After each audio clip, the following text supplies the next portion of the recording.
...2024 is upon us, and I'm really hoping we get some more news on Dragon Quest XII and the Dragon Quest III HD 2D remake. But what I thought I'd do today is talk about my Dragon Quest collection and my memories with the series, because I've been a Dragon Quest fan for more than half of my lifetime now, which for me is pretty crazy to think about. So I want to talk a bit about my memories. So let's start off with the game that got me started off with Dragon Quest, which is this.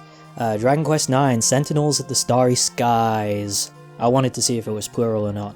If you look at the bottom there, you might notice that it's actually in Dutch, I think. And there's a good reason for that, and a funny story actually, because I got this game at Amsterdam Airport back in 2011. I was going on holiday with my family for a long period of like 2-3 weeks, and I had seen like on TV Jedward, who were a band in the UK at the time. They were promoting this game. This game is one of the few Dragon Quest games that received, well, I would say the only Dragon Quest game that received any real promotion on TV or other media by Nintendo, because Nintendo published this game, not Square Enix, which is probably why they made a bit of an effort. It's a historical thing, well known among Dragon Quest fans, that Square Enix have really never made much of an effort to advertise the game outside of Japan. So in Japan, Dragon Quest games are a monumental public event. People used to have people were having their copies of like Dragon Quest III stolen back in the day, but we never experienced such a craze in the West. Dragon Warrior was handed out in Nintendo Power magazine, and the games didn't really sell all too well from what I understand, compared to more actiony games. It seems like Western sensibilities weren't really super aligned with what was big in Japan. So anyway, this game was advertised in England, and it looked very interesting to me. At this point I was pretty much exclusively playing Pokemon, didn't really know much about JRPGs, so I saw the box art, it looked very interesting. It's got that slime in the corner, and when you think of the slime, it's obviously one of the iconic characters of gaming. But anyway, I got this game and the rest is history. I remember spending hours on the flights playing this game, the beginning bit especially, and I actually remember in Stornoway in this game, which is a city, I remember grinding for hours outside there to get slime drops so that I could craft a slime stack gear, fully... I can't remember what it was called, but it was basically gear that made you look like a slime stack, which is another point actually. Dragon Quest IX and Dragon Quest X are the only two Dragon Quest games where everything you equipped would become visible on the character. So for me, that almost spoiled me in a way, because I played this game and loved that part of it. Then I went back and played the older Dragon Quest games as a kid, and was very shocked to find that it was all 2D, and all you would see was the attack, like a sword slashing, or like a bow, like an arrow being fired from a bow and stuff like that. You weren't seeing your character moving around.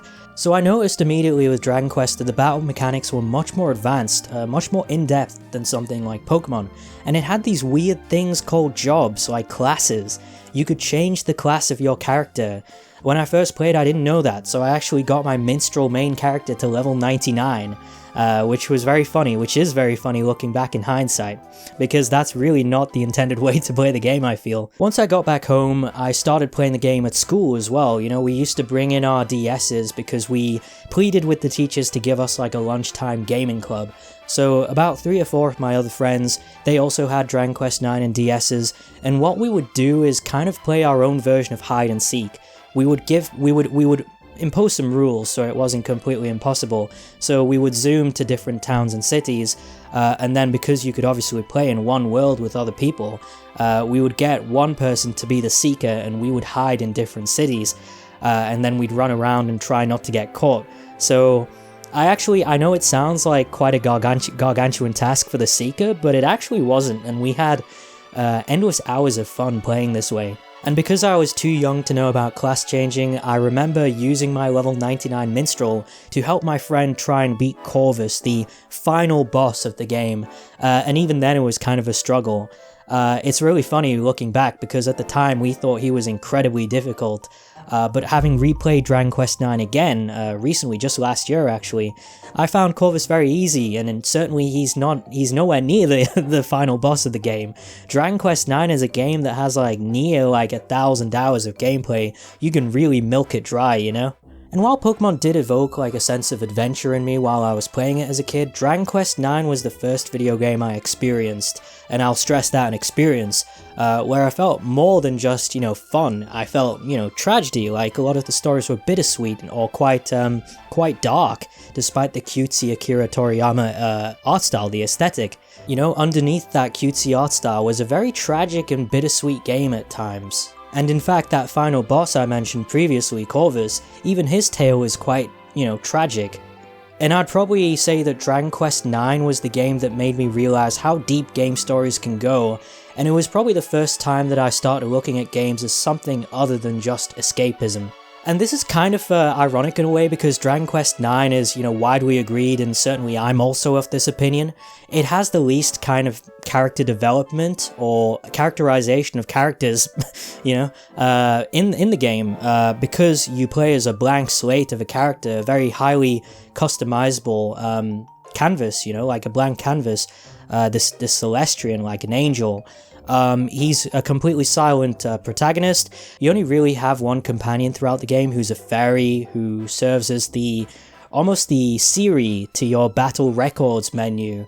She doesn't really do an awful lot besides provide some exposition at times during the story and shepherd you along to let you know what you need to do in the game to progress. But like other Dragon Quest games, Dragon Quest IX follows pretty much like an episodic format. You go from one town or city to the next and there's some kind of story waiting for you there. There is a small cast of characters who you kind of get familiar with, and then you move on once you do whatever it is that you need to do there to move the story on. So in a way, Dragon Quest IX did pretty much prepare me for what the rest of the series would be like as well. So what's funny about this original copy of mine is this is one of the few DS game boxes that I still have from my childhood collection. I don't know what happened to them, I think they got thrown out or something, but this was actually locked away on the other side of the planet, literally, in a cupboard somewhere, at my grandparents' place. And I got my parents, they found this while rummaging through, and they brought it back for me at my request, so I'm very grateful to have this piece of my childhood still with me. And I especially feel that way because this really changed my whole view on video games as a whole. So after Dragon Quest IX, I waited, like everyone else, for Dragon Quest X to come out in the West. It was a slightly different game as it was an MMO, but unfortunately it never came out translated in English officially. And then after that we had Dragon Quest XI get announced, and that came out in Japan in 2017 on the 3DS and PS4. And at that point I was older, it didn't seem like it would come out in English, although it did end up coming out on the PS4 in 2018 and then the Switch in 2019. So I preemptively bought this thing right here, Dragon Quest XI on the 3DS, and this was in many ways back in 2017 what got me started on the path to learning Japanese.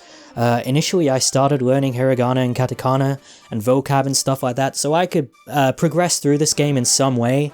Of course I really ended up just using a guide to get through, but I maintained that learning and then eventually started learning kanji. And then I did my JLPT exam actually last December, just the December gone in 2023, my N4 exam. So it's really weird to think that Dragon Quest set off this whole domino effect of putting me down the path of learning Japanese. Yeah, it's kind of weird to think about. I almost did buy a PS4 back in 2018 when Spider-Man PS4 and Dragon Quest XI came out in the same week, although I'm very glad that I waited until the following year because Dragon Quest XI's was announced and we also got the Switch Lite, which is resting in its case at the moment, and this is like the perfect machine in my opinion for playing the excess of JRPGs that are on the Nintendo Switch. So where did I go from Dragon Quest IX and Dragon Quest XI? Well, in between those two games, I also checked out the other games in the series, particularly the ones on the DS. 6, Where are my other ones? Here we go. Dragon Quest 4, which is in Italian, I think, but it plays in English. And Dragon Quest 5, an incredible game that goes for a lot of money nowadays, this boxed version of it. Or this boxed copy, I should say. Now, these three games, which form the Zenithian trilogy, all have their own merits. My favourite would probably be Dragon Quest 6 because of the very expansive job system. I spend more than 100 hours in this game just grinding all the vocations to eventually unlock Hero class, the ultimate class on all of my characters. So when I got to the final boss, I just absolutely destroyed him. It was a joke, pretty much. I trivialized it. But I also love the idea of two different worlds, the dream world and the real world in this game, which kind of feels like it was used in some ways for Chrono Cross, the sequel to Chrono Trigger, which was released on the PS1 and is one of my favorite JRPGs as well. So Dragon Quest 4 and 5 are great games for people who love story. Dragon Quest 4 has chapters for each of the playable characters, and then at the very end of the game, all the chapters or all the characters come together in one final chapter, which is very cool. And then in Dragon Quest V, it follows the life of the main character, who's this guy here, from childhood all the way up to becoming a father himself, and it's a very tragic story. This guy has it extremely rough in life, but this is such a touching game, to be honest. Like, it made me very emotional at several points to see the hardship that he endures. So these two games, Dragon Quest 4 and 5, really touched me, not in that way, but they touched me with their stories and, you know, the depth of the writing. They're really engaging and compelling stories. And then there are other games as well, so Dragon Quest 7 and Dragon Quest 8, I have to be honest, I have had these copies for many years, but I haven't played enough of these games.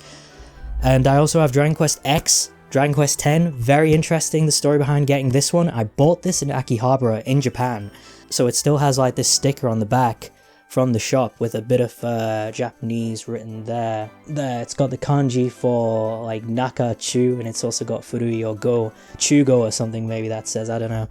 Yeah, I wasn't too far off with that kanji actually. It was actually Chuko, so that Furui kanji at the bottom there, which I don't know if you can see. In this case, it would actually be said as Ko.